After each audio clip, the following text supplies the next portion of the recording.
주도 섹터 공략에 대한 고민 이분과 함께 하겠습니다. 하이투자증권 스마트 PB센터 염정 차장 나와주셨습니다. 어서 오십시오. 네, 안녕하세요. 네, 차장님. 참 우리 주도 섹터라고 여기 떡하니 써있긴 한데 네. 주도 섹터 찾기란 참 힘들어진 시장이 꽤 지난 것 같습니다. 네. 그런 가운데 여전히 K466 테마는 오늘장에 있어서도 흐름이 나오고 있습니다. 자, 그렇다면 여기에 따라 붙어야 하는 건가에 대한 고민은 쭉 지속돼 왔는데요. 네. 현재 평가 어떻게 내리고 계실까요? 네, 사실 어제부터 이어지고 있는 466 테마. 관련된 테마 네. 따라가고 싶지만 네. 지금 따라가도 되는지에 대한 또 불안감이 또 있죠. 예. 그렇기 때문에 지금으로서는 일단은 어제 빠르게 대처하신 분들의 영역이다라고 저는 생각을 하고 있고요. 종목마다 좀 다르긴 하지만 오전장보다는 관련 종목들의 좀 등락 변동성은 좀 보이고 있는 상황입니다. 워낙에 지금 시장 상황이 말씀하신 대로 주도 섹터가 힘을 못 쓰고 있는 상황이기 때문에 이렇게 테마 장세가 조금 더 강하게 나타나고 있다라고 좀 표현할 수 있겠고요.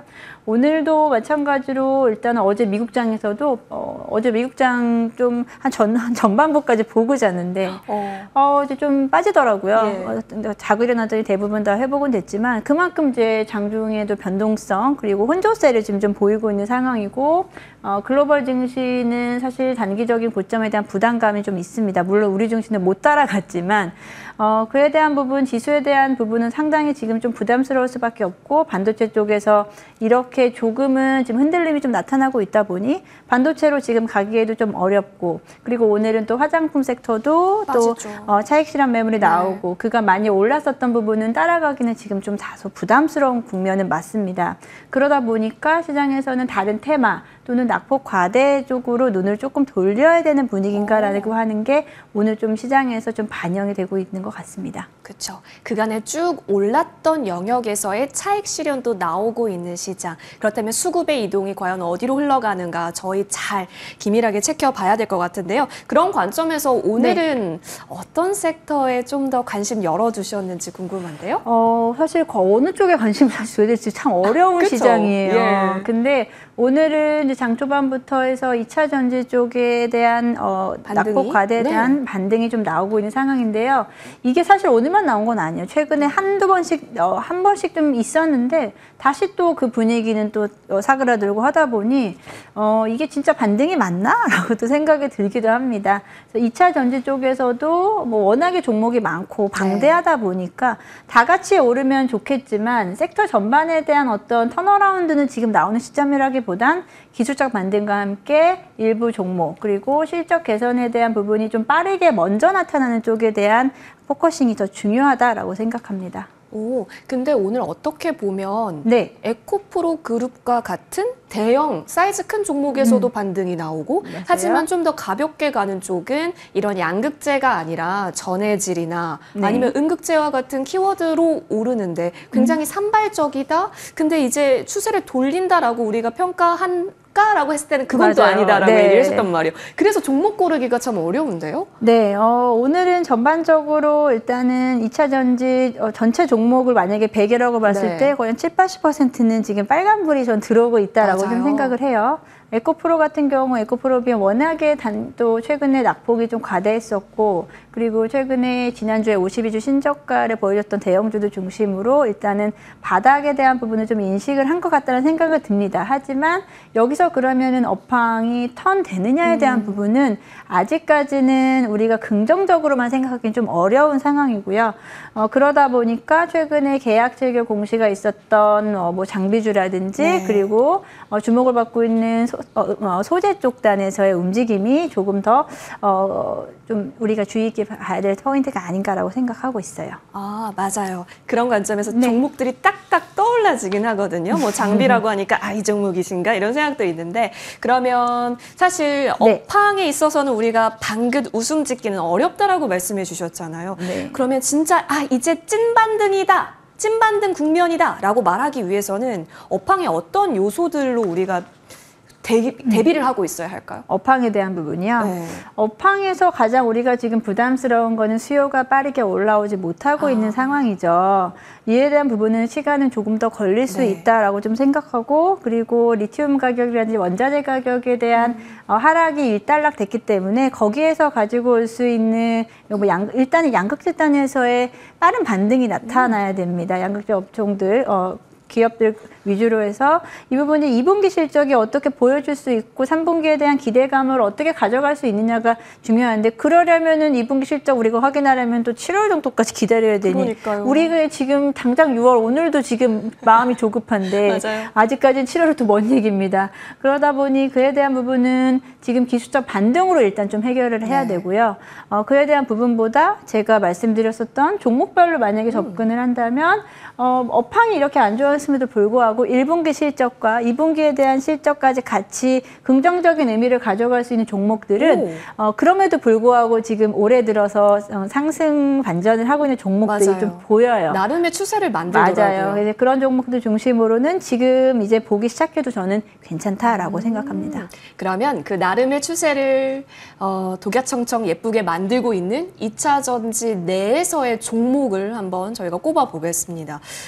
지금 보니까 뭐 테슬라 2170, 네. 원통형 배터리 성능 개선, 네. 이 이슈에 같이 꿈틀거렸던 종목도 네. 분명히 있었거든요. 네, 맞습니다. 말씀하신 대로 제가 2차 전지 쪽에서의 지금 고민은 성능을 개선함과 동시에 가격도 사실 다운시켜야 돼요.